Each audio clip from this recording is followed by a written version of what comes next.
Welcome back to your next lesson on choosing your wedding cake.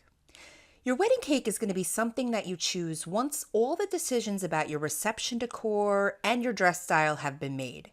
Choosing a cake that is compatible with the style of your venue, the season you're getting married, your gown, your menu, and your flower arrangements can truly tie the entire day together. So in this lesson, we're going to go over everything you need to know to make a well-informed choice when it comes to choosing your wedding cake. We will go over the number of servings in a wedding cake, the different cake shapes that are available, the different flavors of wedding cake, your options for the cake's frosting, other dessert options in place of or in addition to your wedding cake, decor options that are available, your cake's topper, the cake tasting, what's trending in wedding cakes right now, and what you can expect to pay for your wedding cake. Did you know that 82% of couples still do a cake cutting ceremony? And that 37% of weddings now include a dessert table or dessert bar of some kind in addition to or in place of a traditional wedding cake?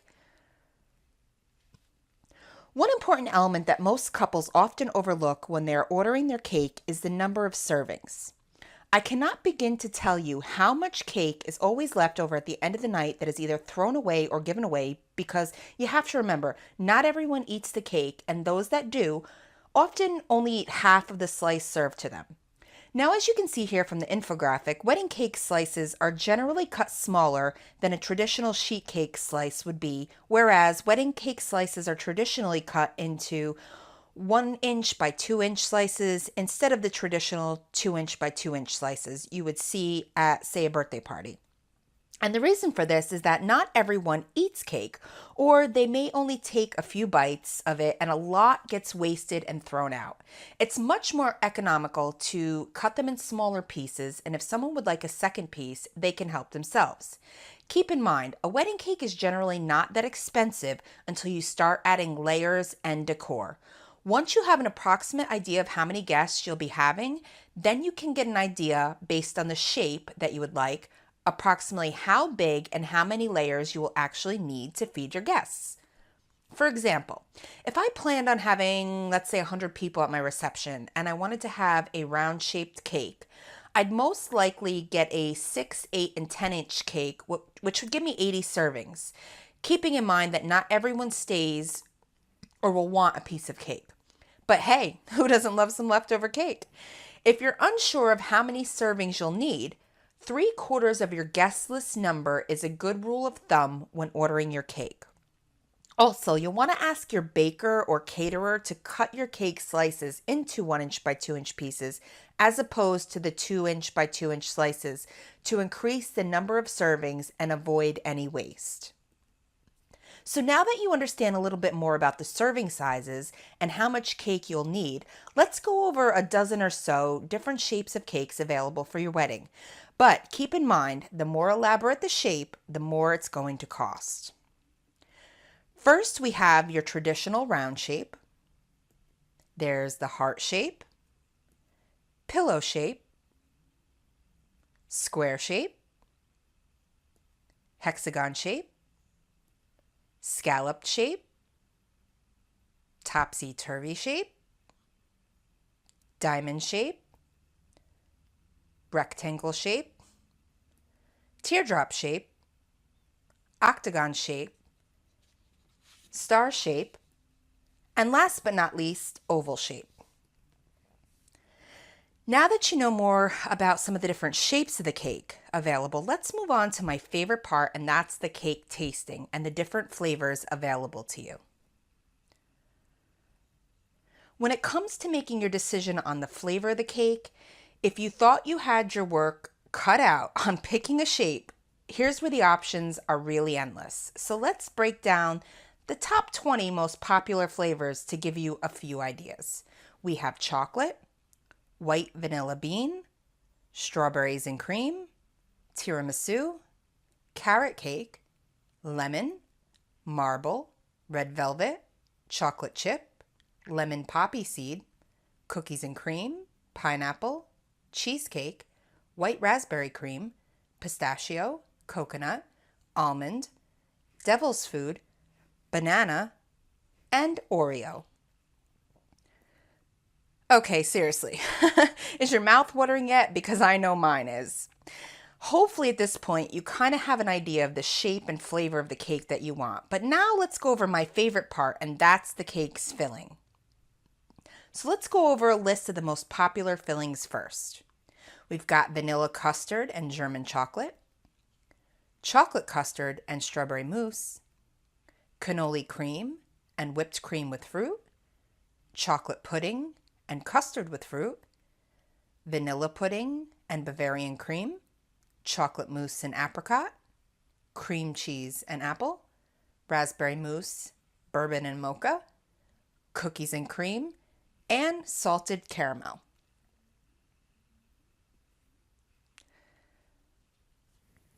There's basically 6 different types of fillings that are offered in cakes, and those are custards, mousses, fruits, buttercream, pudding, and cream filling. So now I wanted to go over a list of the most popular fillings first.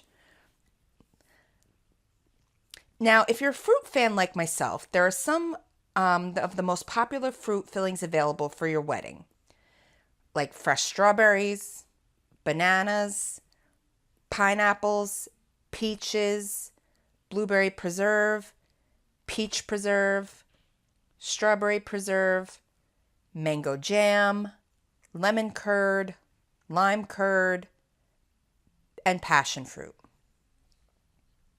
And I couldn't talk about fillings without giving homage to the buttercream flavors, as flavored buttercream fillings comprise more than 60% of cakes these days.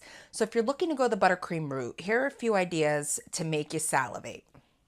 There's almond buttercream and Irish cream, banana, key lime, blueberry and lemon, butter pecan and mint chocolate, butterscotch and mocha, caramel and maple, chocolate and Oreo, chocolate orange, peanut butter, coconut, pistachio, cookie dough, raspberry, eggnog, strawberry, hazelnut, vanilla, and white chocolate. Let's keep building that cake, ladies. Now that you understand a little bit more about the shape, the cake flavor, and we've got the filling down, let's move on to your frosting options at this point. Buttercream. Buttercream is the standard go-to for most cakes because, well, honestly, it's one of the most delicious frostings available. And depending on where you are in the world, there are typically 4 types of buttercream frosting available, each having its own flavor and taste. Buttercream frosting is a combination of a fat and a sugar. The American version of buttercream frosting most often consists of softened butter, powdered sugar, vanilla, and milk. The Swiss make their buttercream with softened butter, standard white sugar, light corn syrup, and egg whites, giving it less of a super sweet taste compared to the American version. The French version of buttercream frosting is similar to the Swiss version and is made with butter, homemade sugar syrup, and egg yolks. And the Italian version, also similar to the Swiss version, is comprised of softened butter, homemade sugar syrup, white sugar, and egg whites. Rolled fondant, or sugar paste, is a type of cake frosting that includes gelatin and food-grade glycerin, which helps thicken them to control their moisture level, or which keeps the sugar pliable and creates a dough-like consistency. It can also be made using powdered sugar and melted marshmallows. Rolled fondant is rolled out like a pie crust and used to cover the cake. Fondant icing is very popular amongst brides who are going for that smooth, almost surreal look. Fondant icing is generally more expensive than buttercream, but it will stay more resilient no matter how hot it gets. It does not need to be refrigerated, and fondant can also be peeled off the cake for those who don't like icing. Your naked cakes. Naked cakes contain a minimal outer layer of frosting, which shows off the cake's natural texture and filling. Some naked cakes have 0 frosting on their outer edge, while others just have like a wisp of buttercream. Naked cakes. Naked cakes contain a minimal outer layer of frosting, which shows off the cake's natural texture and filling. Some naked cakes have zero frosting on their outer edge, while others just have a little wisp of buttercream. Royal icing. Royal icing is a hard white icing made from softly beaten egg whites, icing sugar, and sometimes lemon or lemon juice, and it has a very sweet taste. Royal icing will harden once it has dried, and you would not ice a whole cake using royal icing. Instead, you use it for decorating touches like small flowers, piping, polka dots, beading, and lattice work. Ganache. While this frosting may sound a bit fancy, it's one of the easiest and, in my opinion, tastiest frostings available. Ganache is made by simply mixing chocolate and heavy cream. When it dries, it creates a beautiful, shiny glaze on a wedding cake. Glazed. Glazes are the most simple form of cake frosting. Glazes are made of powdered sugar and a liquid like water, gelatin, glucose, or a corn syrup. A glazed frosting gives that glassy or mirrored look that is becoming quite popular amongst brides, and it has a very sweet flavor to it. Now, this is one of my absolute favorite types of frosting, whipped cream frosting. When it comes to taste, it's one of the types of frostings that is not too super sweet. Whipped cream frosting is made, you guessed it, from cream that is whipped with powdered sugar and your choice of flavoring. The cornstarch in the powdered sugar helps to stabilize the frosting and keep it on the cake. Whipped cream frosting does have some drawbacks where the weather's concerned because it's meltability and it needs to stay refrigerated until it's served to preserve the cake. Marzipan. Marzipan is a type of frosting that is made with ground almonds, sugar, and egg whites. It's a smooth, sweet, and similar in texture to fondant, where it can be rolled out or cut into shapes to cover and decorate a cake. Cream cheese frosting is most popularly known on a red velvet cake and carrot cake. It's a frosting made with cream cheese, butter, confectioner's sugar, and vanilla. It is a smooth, creamy, but tangy frosting. And last, but certainly not least, meringue. Meringue frosting is made by whipping egg whites and sugar together to create a light and fluffy frosting. Meringue frosting can also be added to pies and tarts and then cooked in a hot oven for a short period of time to give it a brown, crisp outer surface with a soft, fluffy inside. Now, one of the most important factors to consider when choosing a frosting, aside from taste, will be temperature. You'll want to consider the temperature during the time of year for your wedding because buttercream and chocolate icings tend to melt in high temperatures. You'll also want to stay away from whipped cream and meringue in hot climates as well because they'll also melt very quickly, leaving you with a cake whose tiers have slid off or a row of naked cake with the frosting on the bottom in a melted mess. If you choose a good baker, they should be able to recreate most designs in buttercream and still give the cake a nice smooth look and maybe incorporate some fondant to go along with the design. Cakes with a million tiny handmade flowers, tall tiers, lots of piping or gum paste flowers, bouquets or sugar sculpted flowers is going to cost you a lot more because they're very time consuming to make and time is money. Now, the most inexpensive option to decorate your cake with is fresh fruits or flowers, and oftentimes you can ask your florist to collaborate with your baker to come up with ideas on how to decorate the cake with your fresh florals.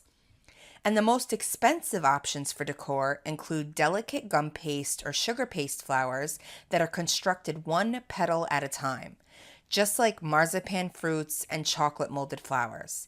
Keep in mind that anything you add on to a cake will raise the cost of it.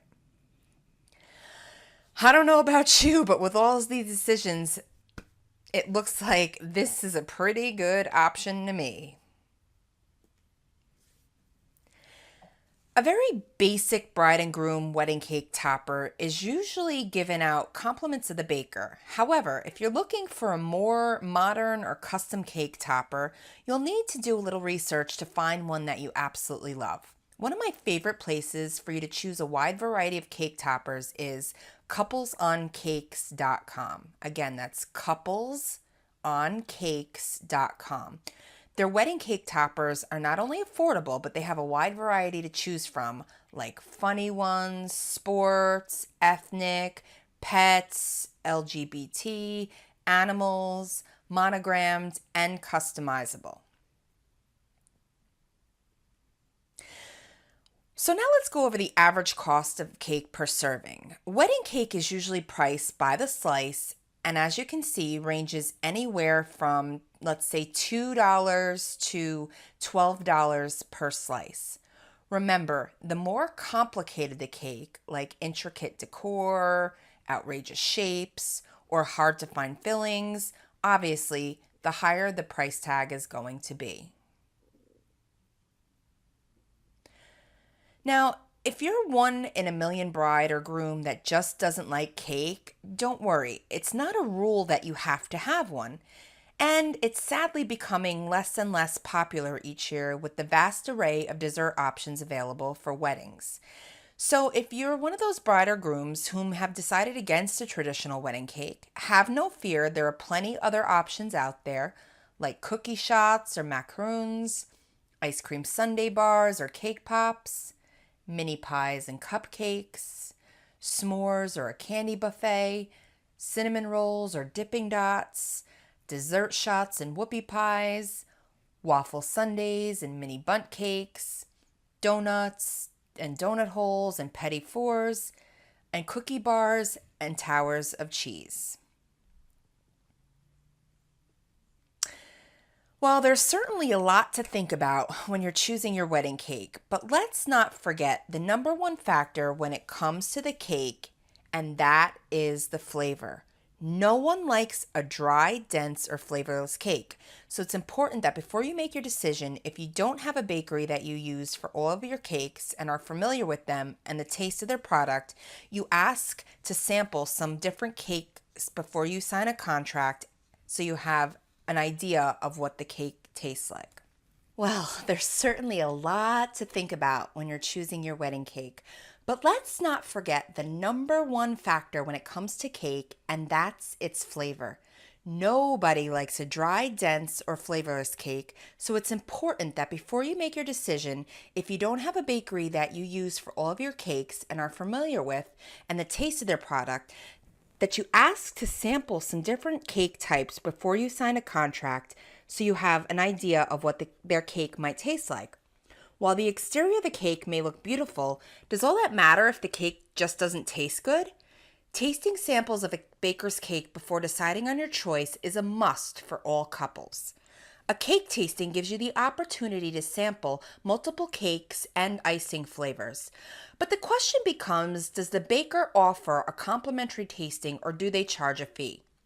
Because the baker must make a variety of samples for you to choose from, they usually charge a small fee between $20 to $30 for those tastings. Now, the good part is that most of them will waive that fee if you sign a contract with them.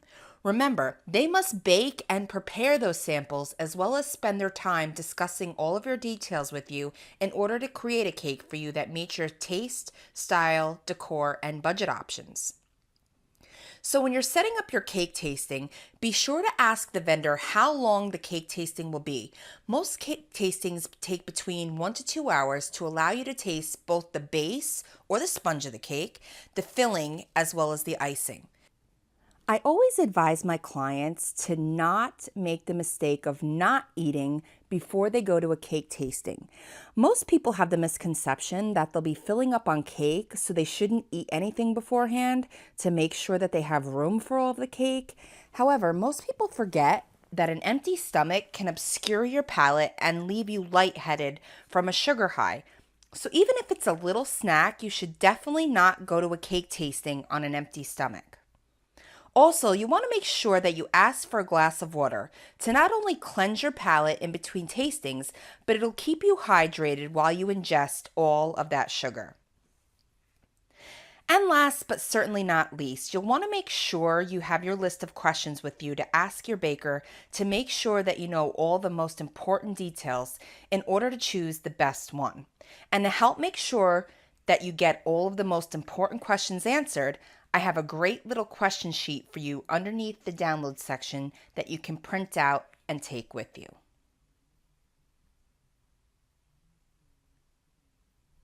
I couldn't end the course without showing you some of the trends in wedding cakes right now. You know, just in case all this information and choices have thrown you for a loop and you have no idea what you want right now, perhaps one of these trends can help you with a little inspiration.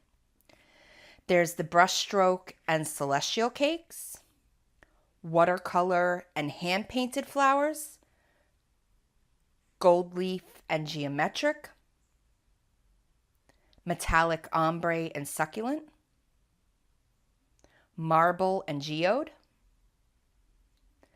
black and 3D textured, nearly naked cakes and color blocked cakes, metallic or multiple smaller cakes versus a big one, cakes with words, and drip cakes.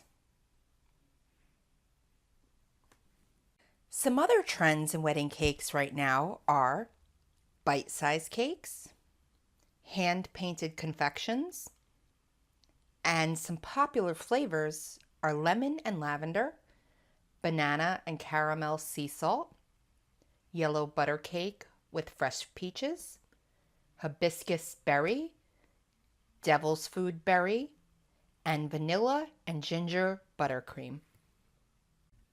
If you're the type of bride looking to have a big, fabulous cake without the big price tag, you could always ask your baker if they would use foam instead of cake and cover it in fondant.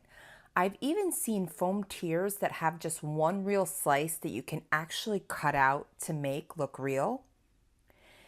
And remember to keep it simple. The simpler the cake is, the lower the cost is going to be.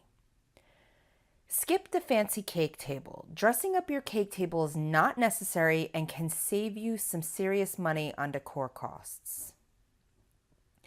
Ask your caterer to cut your cake into 1" by 2" slices rather than the traditional 2" by 2". Buttercream is your cheapest option for frosting, but remember that it melts easily in warmer climates. And if you opt for a naked cake, there'll be no need for much frosting and will require minimal decor and even could save you some money by repurposing your bridal flowers to add pops of color to it. And instead of one big cake, you could choose to have smaller ones or even package them up in slices to use as your favor. Supermarket cakes like Publix or Costco are very affordable and they taste amazing. And you'll also want to check to see if your catering contract includes a cake. And if you decide you don't want their cake and want to bring in your own, you can always ask them if you can substitute that for another type of dessert. Using fake or real flowers to decorate your cake if you're trying to save some money will be very beneficial, as gum paste and sugar flowers cost anywhere from $3 to $8 per flower. Picking up your cake yourself, you can save money on the delivery costs. Also, you want to make sure to keep the cake in a cool spot in the shade and out of the hot sun to avoid melting. You can buy a modest but pretty 2-tier cake for display and cutting at a grocery store around $50. And then for serving, you could use a sheet cake to serve your guests. If you have a friend or family member who makes cakes, you could always ask them if they could make it for a discounted price or at cost or even as a gift. Don't change your mind too much. The more details you add and the more you go back and forth with the baker, the higher the cost of the cake is going to end up being. And lastly, you could always just forget the cake and do a dessert station instead, like pies or cookies or donuts. It's a great option, especially if you already have baking skills. Here are a couple more tips that I wanted to mention as well. Make sure you go in for a tasting. You want to know what you're paying for. People won't necessarily remember the decorations, but will remember the taste. And make sure you select your cake once your theme, style, and decor have been decided upon so that they are cohesive and flow aesthetically. If you go to your appointment with color swatches of your dress or your table linens or napkins, you can make sure you match the cake to the rest of the decor. And a 3-tier cake will serve about 100 guests.